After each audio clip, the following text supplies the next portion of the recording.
Good morning बच्चों, कैसे हो? बढ़िया। कैसी चल रही है तैयारी वो बायोलॉजी की? तो आज मैं ये प्लांट किंगडम का सेकंड पार्ट डिस्कस कर रहा हूँ। आगे एक वीडियो कंप्लीट हो गया है, उसका जो प्रीवियसली आस्क्ड कॉम्पिटिटिव एग्ज़ाम के क्वेश्चंस है। ये 15-20 साल से जो पीएमटी में या तो एम्स में या तो जिम्पर में ऐसे इसमें से क्वेश्चन निकाले हैं। तो ये मोस्ट फ्रीक्वेंटली आस्क्ड क्वेश्चन है और मोस्ट प्रोबेबली ऐसा होता है कि इसी में से क्वेश्चन पूछे जाते हैं।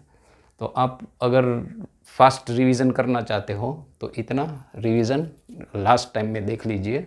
हर एक चैप्टर के एंड में मेरा एक लेक्चर होगा या 2 लेक्चर होंगे विच विल कवर ऑलमोस्ट जितने इसमें क्वेश्चन पॉसिबल है या टिपिकल क्वेश्चन है अपार्ट फ्रॉम लेक्चर, ये मैं इसमें कवर करूँगा। कॉम्पिटिटिव एग्ज़ाम में उसका ऑप्शंस में नहीं लिखता हूँ क्योंकि इसमें बहुत स्पेस जाती है, इसीलिए उसका क्वेश्चन किस तरह से पूछते हैं और इसका आंसर क्या है और क्यों इसका आंसर ऐसा है। तो स्टार्ट करते हैं आज। In a Spirogyra when a gamete behaves directly as a zygospore without fusion such bodies are called azygospores. तो इसको एजाइगोस्पोर्स बोलते हैं। अलग अलग ऑप्शन दिए होते हैं, लेकिन विदाउट फ्यूजन अगर गैमेट स्पाइरोगाइरा में directly as a zygospore behave करता है तो उसको हम एजाइगोस्पोर बोलते हैं।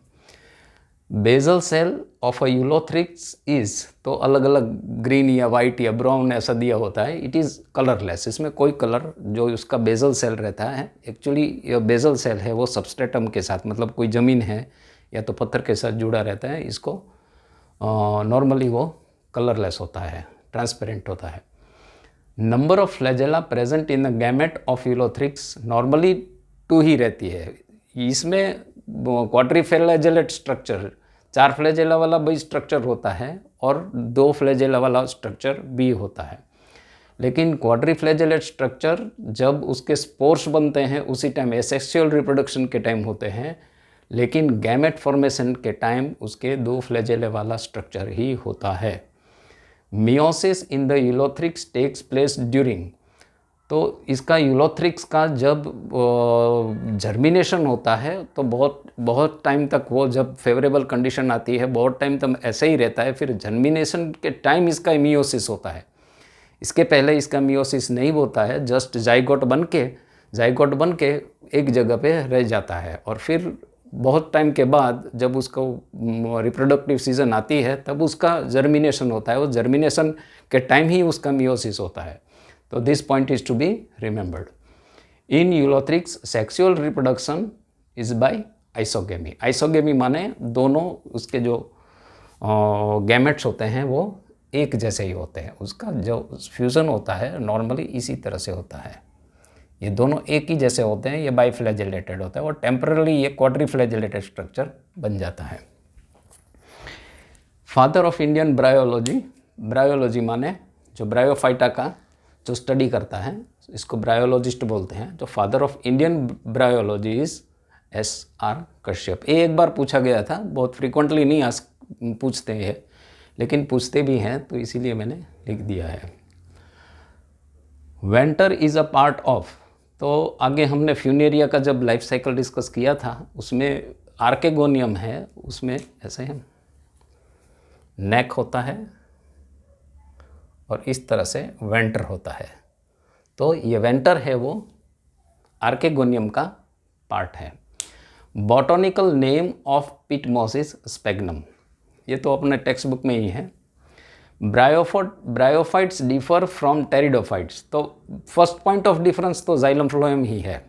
मतलब जाइलम फ्लोएम की जगह कहीं बार इसमें वास्कुलर बंडल्स लिखते हैं, अलग अलग टर्म्स यूज़ करते हैं।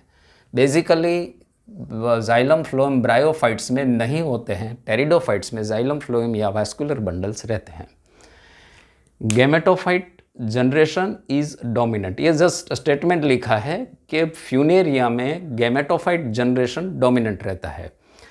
तो फिर से एक बार इसका ड्रॉ कर लेते हैं हम। ये गैमेटोफाइट है जिसका एन स्ट्रक्चर होता है, ये पत्ती होती हैं, इस तरह से पत्तियाँ होती है उसकी, और इसके ऊपर ये वाला पोर्शन रहता है, फीमेल और ये मेल है। तो जब यहाँ से यहाँ उसका फ्यूज़न होता है तब इसी के ऊपर 2n स्ट्रक्चर बन जाता है। ये वाला पूरा n स्ट्रक्चर है और ये सबस्ट्रेटम से लगा हुआ है। तो गैमेटोफाइट जनरेशन इज़ डोमिनेंट, मतलब मैक्सिमम टाइम आपको यही देखने को मिलेगा। जब इसका और इसका फ्यूज़न होगा तभी इसके ऊपर होली डिपेंडेंट गैमेटोफाइट के ऊपर ही ये जो पूरा फूट शेप कैप्सूल और सीटा, ये इसका पोर्शन को फूट बोलते हैं, इसको कैप्सूल बोलते हैं। फूट, कैप्सूल और सीटा, ये फूट है, ये कैप्सूल है, ठीक है।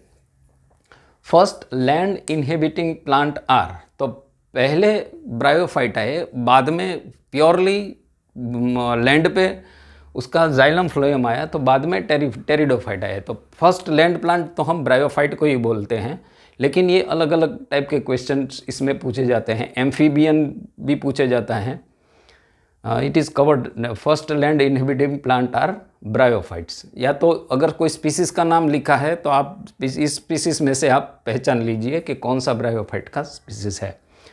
Dichotomous branching is found in fern. तो डाइकोटोमस ब्रांचिंग होती क्या है पहले ये समझ लीजिए। पहले एक जो ब्रांच होती है इसमें से 2 ब्रांच निकलती है, फिर एक ब्रांच होती है इसमें से 2 ब्रांच निकलती है, एक ब्रांच में से 2 ब्रांच निकलती है, इसको बोलते हैं डाइकोटोमस ब्रांचिंग। तो ये फन में होता है। Bryophytes are dependent on water because उसको स्विम करके उसका जो स्पर्म्स है या तो उसका जो मेल गैमेट है उसको स्विम करके यहाँ जाना पड़ता है। तो ये स्विमिंग के लिए उसको at least thin film of water चाहिए। तो इसका bryophytes purely dependent on water है। पानी में उसके पानी के बिना उसकी प्रोग्रेस आगे हो नहीं सकती। या तो हम बोल सकते हैं कि इसका और इसका जाइगोट नहीं बन सकता, और जाइगोट नहीं बन सकता तो आगे ये वाली साइकिल इसकी स्टॉप हो जाएगी यहाँ से। ये इसमें कभी amphibians bryophytes are known as amphibians, why, ऐसा भी क्वेश्चन पूछते हैं। Because they require water for their zygote या तो फर्टिलाइजेशन। जो भी आंसर है वो देख लेना। या तो जाइगोट फॉर्मेशन होता है, या तो फिर फर्टिलाइजेशन होता है, या तो फिर to swim up to female egg या आर्केगोनियम, कुछ भी हो सकता है। लेकिन आंसर आपको केयरफुली पढ़ना है। ब्रायोफाइट विच हार्बर्स ब्लू ग्रीन alga, ये वाला अपने टेक्स्ट में नहीं है तो ये नाम ज़रा आप याद रख लीजिए कि एंथोसेरस नामक जो ब्रायोफाइट है उस पे ब्राउन ग्रीन alga डेवलप होती है। स्पोर्स कहीं जगह डाइसेंस भी यूज़ करते हैं, कि कोई जगह डिसेमिनेशन भी यूज़ करते हैं। तो spores dissemination in some liverwort is aided by. तो मैंने आपको 2 चीज़ समझाई थी कि जो फ्यूनेरिया है यानी कि ब्रायोफाइट है, उसमें जब ये वाला मैंने फ्यूनेरिया का पूरा ये जो कैप्सूल है वो ड्रॉ किया हुआ है, तो उसका ये जो एन्युलस पोर्शन है, ये वाला एन्युलस पोर्शन, और उसमें ये वाला जो ओपनिंग है पेरिस्टोमियम, उसमें ऐसे टीथ रहते हैं। There are 2 sets of teeth, एक छोटे वाले रहते हैं, एक बड़े वाले रहते हैं। 16 बार बड़े वाले रहते हैं, 16 बार छोटे वाले रहते हैं। तो जो इन केस ऑफ फ्यूनेरिया या तो ब्रायोफाइट्स, इसका नाम होता है पेरिस्टोमियम, और इन केस ऑफ फर्न इसका नाम होता है इलेटर्स। तो ये क्वेश्चन बार बार पूछा जाता है, या तो फ्यूनेरिया का आता है या तो फिर फर्न का आता है। तो spores dissemination in some liverwort is aided by elaters. Moss is used as packing material, क्योंकि उसके टिश्यू, मॉस के जो टिश्यू होते हैं वो हाइग्रोस्कोपिक होते हैं। हाइग्रोस्कोपिक माने it is able to store more of water. Male and female gametophyte are independent. तो मार्केंटिया में मेल और फीमेल गैमेटोफाइट है वो इंडिपेंडेंट है। आर्केगिनियोफोर इज़ प्रेजेंट इन मार्केंटिया। ये अपने टेक्स्ट बुक में जो पिक्चर दिखाई है, इसमें पिक्चर में है ये archegoniophore, it is present in Marchantia. Primitive type of stomata are found in, वो किस जगह पे पाए जाते हैं? तो ये कैप्सूल होता है इसका जो फ्यूनेरिया का, वो कैप्सूल में जो नीचे वाला हिस्सा होता है उसको एपोफाइसिस बोलते हैं। ये एपोफाइसिस में यहाँ पे, ये मैंने रेड कलर में ड्रॉ किया हुआ है, एक्चुअली ग्रीन कलर के होते हैं, लेकिन डिफ्रेंशिएट करने के लिए मैंने रेड कलर के बनाए हुए हैं। तो यहाँ पे उसके स्टोमेटा होते हैं जो प्रिमिटिव टाइप के होते हैं। ये पूरा पार्ट में नहीं होता है, जो नीचे वाले पोर्शन है उसी में एपोफाइसिस पोर्शन में ही सिर्फ ये वाले होते हैं, स्टोमेटा होते हैं। Primitive protonema is a juvenile phase of moss. ये तो आगे जब हमने लेक्चर लिया था उसमें हमने देख लिया था कि जब जुवेनाइल फोज मॉस का जुवेनाइल फेज आता है उसको हम इनिशियली उसको प्रोटोनिमा बोलते हैं। Funaria is attached to substratum. तो फ्यूनेरिया यहाँ लगता कैसे है, ये मैंने फ्यूनेरिया ही बनाया हुआ है। तो यहाँ पे जब लगता है तो ये जो पोर्शन लगता है उसको होल्ड करने की जो इंस्ट्रूमेंट है या तो जो मैकेनिज्म है, इसको हम राइजोइड्स बोलते हैं।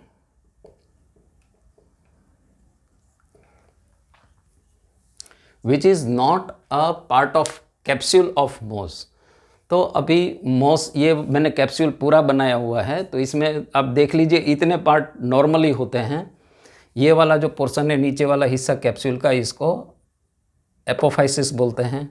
ये वाला जो ओपनिंग होता है उसको एन्यूलस बोलते हैं। या उसके ऊपर जो ढक्कन होता है उसको ओपर्क्यूलम बोलते हैं। इसके ये जो टीथ वाले स्ट्रक्चर यहाँ पे जो निकलते हैं, इसमें ये सैक है, पोलन सैक है, और पोलन सैक नहीं, स्पोर्स के लिए जो सैक है वो है। तो ये है कोल्यूमुला, बीच वाला हिस्सा है, इसको कोल्यूमुला बोलते हैं, ये कोल्यूमुला है। तो इतने हिस्से होते हैं। अगर इसमें से आप देख लो कौन सा हिस्सा इसमें नहीं फिट बैठता है तो it is not part of that moss, not a part of capsule of moss. ये वाला मैंने कैंसिल कर दिया है क्योंकि ये अपने पार्ट ऑफ सिलेबस में नहीं था। पेरिस्टोम ऑफ फ्यूनेरिया हैज़, मैंने आगे समझाया कि यहाँ पे 32 टीथ रहता है, बाहर की तरफ 16 टीथ रहते हैं, अंदर की तरफ 16 टीथ रहते हैं। 16 छोटे रहते हैं, 16 बड़े रहते हैं। ये वाले जो टिश्यू होते हैं वो, इसके जो सेल होते हैं वो हाइग्रोस्कोपिक होते हैं। तो जब इसका डेहिशंस का, या यहाँ दूसरा वर्ड यूज़ किया है डिसेमिनेशन का है, तो जब इसका डेहिशंस मतलब वो मैच्योर हो जाते हैं और निकलने का टाइम आ जाता है, तब इसमें पानी आके इसको लंबा कर देती है। और फिर उसका डेहिशंस का टाइम आता है तब थोड़ा ड्राई होता है, तो इसी तरह से वो ये वाला पोर्स सैक में से स्पोर्स खींच लेती है और बाहर उड़ा देती है। तो इसमें 32 टीथ होता है और 2 रिंग होती है। अंदर वाले 2 रिंग में छोटे 16 होते हैं, बाहर वाली रिंग में और 16 होते हैं। Where antheridia and archegonia of moss, तो कहाँ पर होता है? तो ये क्वेश्चन ये normally on the base of stem या तो अबाउट द स्टेम ऐसा होता है, बट नॉर्मली ये it is found on the apex of leaves. इसका आंसर होता है apex of leaf, apex of leaf. Middle sterile portion of और या इन कैप्सूल ऑफ मॉसिस, इस कैप्सूल में जो मिडल स्टेराइल मैंने बता दिया आपको कि कोल्यूमुला होता है, इसको हम कोल्यूमुला बोलते हैं। ये एक्चुअली ये पूरा जो बीच वाला ब्लू पोर्शन है, ये इसको पानी देने के लिए, एक्चुअली ये जाइलम फ्लोएम नहीं है, लेकिन ये कंडक्टिव टिश्यू रहते हैं जो यहाँ से उसको पानी देते रहते हैं। तो ये वाला बीच वाला पोर्शन है उसको हम कोल्यूमुला बोलते हैं। तो ये आज का जो फ्यूनेरिया और फंड का थोड़ा पार्ट कंप्लीट हो गया, और भी थोड़ा बाकी है, तो वो नेक्स्ट पार्ट में हम कवर कर लेंगे। Thank you very much.